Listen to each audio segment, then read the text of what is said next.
मल्लिका मौसी सर्वप्रिय, मुझसे बहुत बड़ी हैं यशोदा जी। वे व्रजेश्वरी हैं, इस नाते तो संसार में सबसे बड़ी लगती हैं मुझे, किंतु मुझसे तो सब प्रकार बड़ी हैं। मैं उनके पिता के व्रज की सामान्य गोप की कन्या हूँ।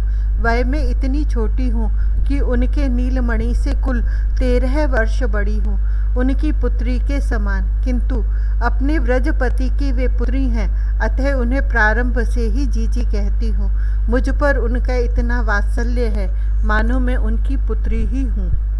नीलमणि मुझे माँ कहता है, मातृस्वसा, मासी मौसी नहीं, माँ कहता है मुझे। और जब से पैरों चलने लगा है, एक बार मेरे आंगन में अवश्य आ जाता है प्रतिदिन। घुटनों सरकता था तब, और तब भी सरकता हुआ आकर मेरे अंक में बैठ जाता था। गोकुल में कोई नहीं है जो इसके जन्म से ही जीजी के आंगन में जमी न रहती हो दिन भर। इसे देखे बिना तो चैन ही नहीं पड़ता। गृह के कार्य किसी प्रकार निपटाओ जल्दी जल्दी और जीजी के समीप भाग जाओ। जब तक कन्हई चलकर मेरे घर नहीं आने लगा, मेरी तो यही दिनचर्या रही। क्या करूं? मेरे इस घर में कोई जेठानी देवरानी नहीं, और सास जी मेरे ससुराल आने के पश्चात शीघ्र परलोक पधारी। अकेली हो गई अल्प व्यय में ही अपने इस घर में। गोप का गृह है, गायों की सेवा, गोरस की व्यवस्था, स्वामी के लिए भोजन बनाना, सभी कुछ करना पड़ता है। मन जीजी के अंक धन में भले लगा रहे, तन तो घर के आवश्यक कार्यों में लगाए ही रहना पड़ता है। कौन जाने नंद नंदन मेरी व्यथा को कैसे जान गया है। मैं जब बहुत व्याकुल होती हूँ, वह कहीं न कहीं से रुन झुन नुपुर बजाते, किंकणी का कलनाद सुनाते, हंसता खिलकता आ ही जाता है। तब इसने बोलना प्रारंभ ही किया था। एक एक दो दो अक्षर अटकता तुतलाता बोलता था। मैं गई और जीजी के समीप बैठ गई। यह आंगन में सखाओं के मध्य बैठा खेल रहा था। मुझे दिखते ही घुटनों के सहारे सरकता आया और मेरी गोद में आकर मेरे मुख की ओर मुख उठाकर अपना नन्हा कर मेरी ठुड्डी पर रखकर बोला, माँ, मेरा तो रोम रोम अमृत में भीग गया। मैंने इसे हृदय से लगा लिया। कठिनाई से मुख से लाल निकला भी या नहीं कह नहीं सकती। माँ दू, यह जन्म से चपल है, नटखट है, कब क्या करेगा कोई नहीं जानता। इसने फिर मेरे मुख की ओर मुख किया और मेरे कपोल पर कर रख कर कहा। जीजी हंस पड़ी। मैं लज्जा से क्या कहूँ, अभी भी मैं बालिका ही तो हूँ, किंतु इसने तो मेरे अंचल में मुख छिपा लिया था इतनी देर में, और अपने करों से कंचुकी हटाकर वक्ष में मुख लगा लिया था। जीजी हंस रही थी और मुझे अपने शरीर की ही सुधि तब आई जब इसने अपना दूध भरा मुख अंचल से निकालकर मेरी ओर देखा। मुझे तो लगा कि मैं संपूर्ण दूध से ही बनी हूँ। मैंने जीजी से कहा, जीजी, आपके लाल ने मुझे अपनी धाय बना लिया है, अब इतना स्वत्व इस पर मेरा आपको मानना पड़ेगा। जीजी ने कहा था, धाय क्यों, यह तुझे माँ कहता है मल्लिका, यह तो तेरा है ही। ये जीजी भी मुझे मल्लिका कहने लगी है। मेरे पितृगृह के नाम को यहाँ कोई नहीं लेता। मैं यहाँ आई तो मेरी श्वेत अंग कांति को देखकर पहले ही दिन ब्रजेश्वर के बड़े भाई की पत्नी ने कहा, यह तो मल्लिका है, परमात्मा इसके सद्गुणों के सौरभ से पूरे गोकुल को पूर्ण करे। वे पूज्या हैं, पतिव्रता हैं, परम पुनीता हैं। उनका आशीर्वाद गोकुल को कितना मिला पता नहीं, किंतु मुझे तो मिल गया। मेरा नाम तब से मल्लिका हो गया और गोकुल का युवराज मुझे माँ कहता है। वह पुत्र होने से पूर्व ही मुझे पुत्रवती बना चुका। वह मेरा पैपान करने लगा। अब मुझे और पुत्र क्यों चाहिए। मैं अपने घर में एकाकिनी हूँ। कुछ क्षण विलंब से जीजी के समीप पहुँचती थी तो वे मुझे उल्हाना देती थी। तू इतनी देर क्या करती रही, उनको क्या उत्तर दूँ। मैं तो उलझ जाती थी उनके अपने कन्हई से। यह खींचता था और अंक में आकर मेरी नाक कपोल नोचता था। कितनी उत्कंठा थी कि यह मेरे गृह में आता, मैं इसे अपने आंगन में नवनीत खिला पाती, और यह चलने लगा तो सबसे पहले मेरे यहाँ पहुँचा। उस दिन का उल्लास क्या वर्णन कर पाऊँगी, किंतु अब तो यह प्रतिदिन आने लगा है। मैं व्रजपति के सदन प्रातः इसीलिए नहीं जाती कि यह आवेगा मेरे गृह में, यह आवे और द्वार बंद मिले, ऐसा तो नहीं होना चाहिए। यह सुंदर श्याम बहुत भोला है, शिशु ही तो है अभी, सभी चाहते हैं कि यह उनके समीप ही रही अधिक और इसे उलझा लेती हैं। उस दिन माधवी कह रही थी, मोहन तू नाचता बहुत सुंदर है, तनिक नाच तो सही। यह ऐसे ही क्यों नाचे? किंतु माधवी ने कहा, तू नाच दिखा दे तो तुझे माखन दूंगी। माधवी ने मुझसे पीछे बतलाए, यह नीलमणि इतना भोला है कि इसे यह पता ही नहीं कि इसे क्या चाहिए। कुछ देने को कह दो तो नाचने लगेगा। गोपियाँ तो इसे दधी, छाछ, मयूर पिछ ही नहीं, दूरवा तक देने को कहकर नचा लेती हैं। जीजी के घर में नवनीत दधी का क्या अभाव है, और यह कन्हई क्या छाछ को मुख भी लगावेगा। किंतु कुछ देने को कोई कह रहा है, बस कुछ मिलेगा इतना ही समझता है और नाचने लगता है। इसे कह दो कृष्णा की दही या अरुणा की छाछ दूंगी, अथवा आमलकी के नीचे उगी दूर्वा दल दूंगी। इसे लगता है कि कोई बहुत बड़ी वस्तु मिल रही है।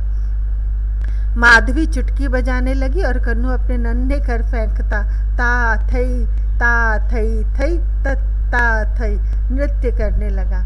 इतना तालबद्ध नृत्य जन्म से जानता है यह। मैं अनजान में ही ताली बजाने लगी थी। इसके भाल पर अलके लहरा रही थी। किंकिणी के साथ नुपुर की रुनझुन कर फेंकता, नेत्र चपल चपल नचाता यह नाच रहा था। यह अपूर्व शोभा देखने के लिए किसके नेत्र लालायित नहीं होंगे। लाल लाल हथेली फैला दी इसने और मुझे भी हंसी आ गई जब माधवी ने तनिक सा नवनीत इसकी हथेली पर एक अंगुली से उठाकर गिरा दिया। इसकी फैली हथेली बिना नाचे भी माखन से भर देने को मन चल उठे और मांगने पर नचाकर भी इतना सा नवनीत। मैं माधवी को कुछ कह बैठने वाली थी, भले वह मेरी जेठानी लगती है, किंतु उसने नेत्र के संकेत से मुझे हंसकर मना किया कि मैं बोलूं नहीं। इतना सा मैं नहीं लेता, मोहन चिल्लाया। यह मेरी स्वर्ण पीता का नवनीत है, माधवी ने मुख बनाकर कहा। तू नहीं लेगा तो मत ले, तनिक सा नाचा तो नवनीत कितना मिलेगा, और नाच तो और दूंगी। माधवी कितनी धृष्ट है, वह नवनीत बिंदु भी इसकी हथेली से उठा लेने को हाथ बढ़ा चुकी थी। झट से इसने चाट लिया वह माखन और माधवी से उलझने लगा। और दे, माधवी कहती, 2 बूंद दही या छाछ इसकी हथेली पर गोपियाँ गिरा देती हैं, उन्हें भी ऐसे ही चाट लेता है। दूर्वा दल या मयूर पक्ष मिलेगा तो सखाओं को मैया तक को दिखाने दौड़ा जाएगा। कम दिए बिना झगड़ेगा तो नहीं। तनिक बड़ा नवनीत खंड पूरी हथेली दही या छाछ तो इसे संतुष्ट कर देगी। इसके खींचने झगड़ने में कितना रस, कितना आनंद है। यह हाथ खींचता है या वस्त्र नोचने लगता है खींचकर। इससे अधिक करे भी तो क्या। गोपियाँ खिजाती हैं और नवनीत दही खिजा खिजा कर खिलाती है। वृद्धाएं कहती हैं कि इस नंदलाल को किसी का आदेश टालना नहीं आता। प्रायः यह सबके काम कर देता है। किसी को बुलाओ तो हाथ पकड़कर उठा लावेगा, बस ठहरता नहीं एक स्थान पर। आया और 2 पल रुक कर भागा। किसी का वस्त्र सिरे से खिसका है तो वह यह ठीक करे तभी हो। किसी की उलझी वेणी या माला सुलझावेगा, किसी को व्यजन या दोहनी चाहिए। माधवी कहती थी, काम सबके कर देता है किंतु अंगूठा दिखा देगा पहले, मटकेगा, नेत्र नचावेगा, अस्वीकार करके ताली बजाकर हंसेगा, भली प्रकार मनुहार करा लेगा, तब कहीं किसी का काम करेगा।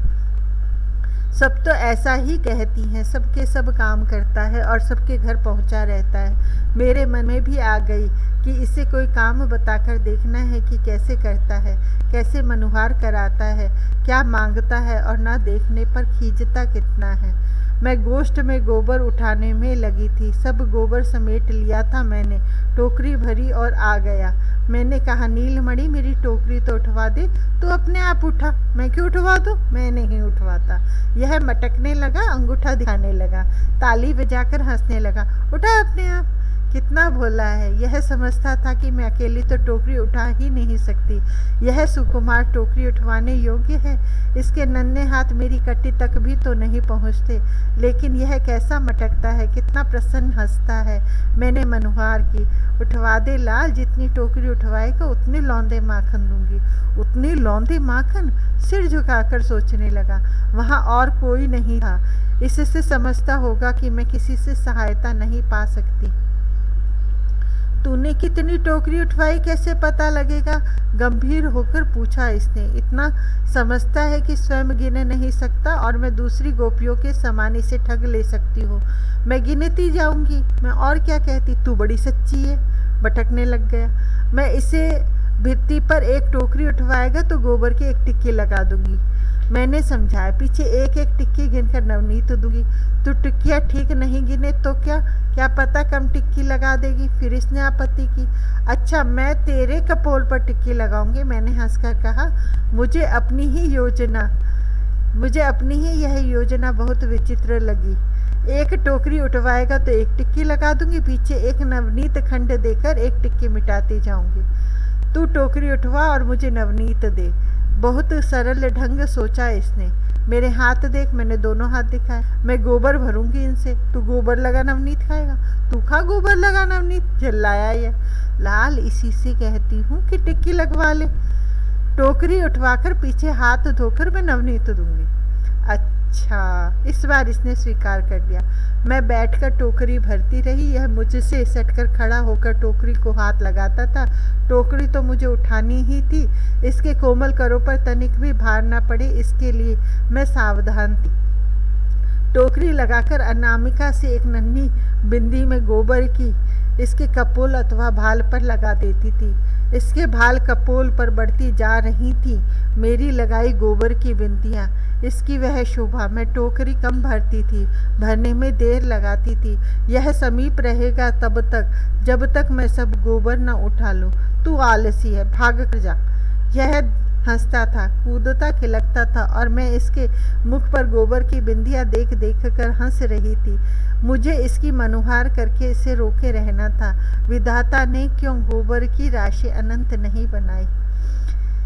यह ऐसे ही टोकरी उठवाता रहा और मैं पूरे जीवन उठाती रहती। मुझे लगा कि गोबर बहुत शीघ्र समाप्त हो गया। मैंने हाथ भी नहीं धोए थे कि यह माखन के लिए चलने लगा। एक टोकरी उठवाने के बदले उसके भार जितना माखन भी दे दूँ तो कम है, किंतु बिंदियाँ बहुत हैं इसके भाल कपोलों पर। पूरा मुख और भाल मेरी लगाई गोबर की बिंदियों से भर गया है। यह सुकुमार बहुत कम नवनीत पचा सकता है, यह सोचना था मुझे। इतनी बड़ी टोकरी उठवाई और यह एक मुखबान, एक बूंद माखन। दोनों हाथ फैलाकर टोकरी का आकार बताया इसने और अपनी हथेली पर पड़े माखन को देखकर झल्लाया। सचमुच एक बूंद जितना ही माखन दिया था मैंने। टोकरी तो गोबर से भरी थी। मैंने हंसकर कहा, तू ले तो इतना गोबर दे दूंगी, नवनीत तो इतना ही मिलेगा। बहुत खींचा, बहुत झगड़ता रहा और मैं मन में हंसती रही। एक बिंदी मिटाने के बदले एक बूंद माखन भी मैं नहीं दे सकती थी। इससे इतना भी तो नहीं बचेगा। मैंने एक बूंद माखन देकर कितनी बिंदियाँ मिटा दी। यह भोला नील सुंदर इसे कैसे जान सकता था। यह चपल तो खींचता माखन खाता रहा और अंत में भाग गया, किंतु मुझे रात्रि भर नींद नहीं आई। मुझे बहुत दुख था कि मैंने नीलमणि को बहुत अधिक खिंचा दिया। अब यह कदाचित मेरे यहाँ न आवे। सोच लिया था कि आज आवेगा तो नवनीत भरा पात्र सम्मुख धर दूंगी आते ही। लाल, तेरे मन में आवे उतना खा ले। प्रतिदिन आ जाया कर और जितना जी चाहे माखन खा लिया कर। स्वामी सोकर देर से उठते हैं, ब्राह्म मुहूर्त हो जाने से पहले भी तो उठ सकते हैं। उठकर उन्हें अपनी नित्य क्रिया में भी अधिक ही समय लगता है। गाय दूहते हैं और तब कहीं कलेव लेकर गोचारण के लिए गौओं को खोलते हैं। मेरा हृदय छटपटाता है। इस समय नीलमणि आ जाए तो आज तो लगा कि स्वामी को वन में जाने में बहुत अधिक विलंब हुआ। वे रहते हैं तब तक दधि मंथन का मुझे कहाँ अवकाश मिलता है। उनके उठने से पूर्व मैं केवल गृह स्वच्छ कर पाती हूँ, किंतु उनके स्नान, गोदोहन सभी में सहायता करनी पड़ती है। स्वामी को कलेऊ देकर मैं आज दधि मंथन करने द्वार के सम्मुख ही खड़ी हुई थी। कन्हाई गृह के सम्मुख से भी निकले तो मैं उसे पुकार लूंगी, इतना तो नहीं रूठा होगा कि पुकारने पर भी न आवे। मुझे बहुत निराशा हुई, कितना दुख हुआ, कैसे कहूँ। कन्हाई नहीं आया, दिन चढ़ आया और वह नहीं आया। प्रतिदिन इससे बहुत पहले आ जाता था। कल मैंने इतना खिजाया है, ब्रजराज का कुमार है, शिशु हुआ तो क्या, मुझ सामान्य गोपी का इतना उलझना कैसे सहेगा। अब वह नहीं आवेगा। गोष्ठ भी स्वच्छ करना है, यह मुझे कहाँ स्मरण था। मैं तो दधि पात्र में ऊपर माखन तैर आया, तब से पात्र लिए पथ नेत्र लगाए बैठी थी। पाखन में पात्र से निकाल लेती तो उतना कोमल नहीं रह जाता, किंतु शाम नहीं आया। जो नवनीत नीलमणि खाने नहीं आ रहा है, उसे बंदर खाए, बिल्ली खाए, शान खाए, कोई खाए, उसका मुझे करना क्या था। मैंने घट उठाया और वैसे ही खुला द्वार छोड़कर यमुना चली गई। मन में तो आता था कि कालिंदी में प्रवेश करके शरीर ही छोड़ दूं, किंतु कन्हाई को एक दृष्टि देखने की लालसा ने यह नहीं करने दिया। वह नहीं आता मेरे घर तो मैं जीजी के यहाँ जाकर तो उसे देख सकती हूँ। मैं स्नान करके घट भर कर लौटी। बहुत भरा भरा मन था, पता नहीं अब कभी नीलमणि मेरे घर आवेगा भी या नहीं, इसी चिंता में चली आ रही थी। दूर से अपने द्वार पर दृष्टि गई और मैं ठिठक कर खड़ी हो गई। मुझे सृष्टिकर्ता इससे बड़ा कोई वरदान नहीं दे सकता था।